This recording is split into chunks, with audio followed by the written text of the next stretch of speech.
Good morning.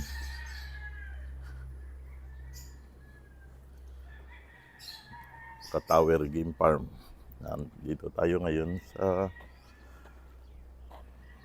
conditioning area. Itong area na to,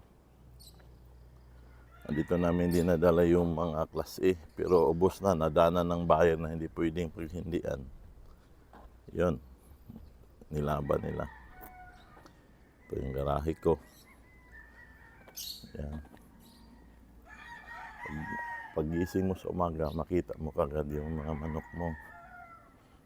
Tapos, yung sa mga nagtatanong dyan na tama lang ang budget, mag-alaga lang kayo ng kaya ninyo.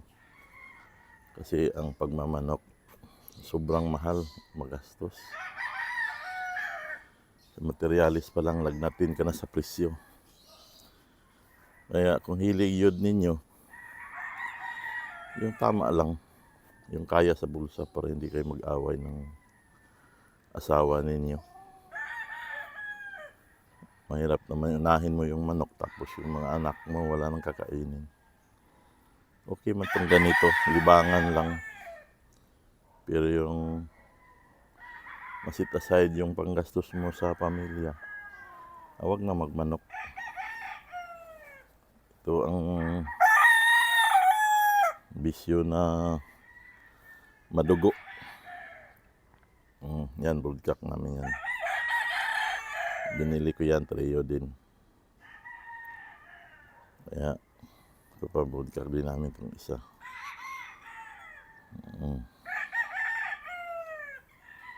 Mahal ang magmanok. Gastos araw-araw. Ang gastos ko dito sa farm isang buwan.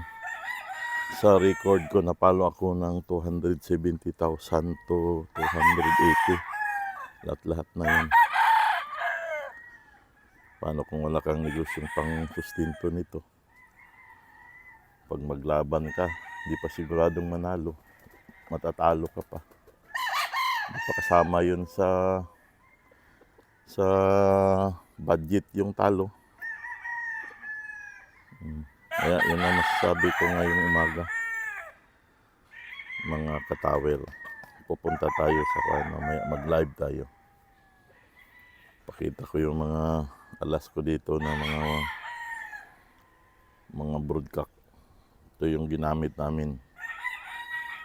Yan, mga broodcock. Ang gusto gwapo. Broodcock namin yan. Pa isa. Puro mga gwapo to sila. Gawa ka pa ng mga ganitong flying pin. Gastos yun eh. Grabing gastos yan. Pag nag-farm ka, dili. Flying pin namin mga ito na dito. Maulang to.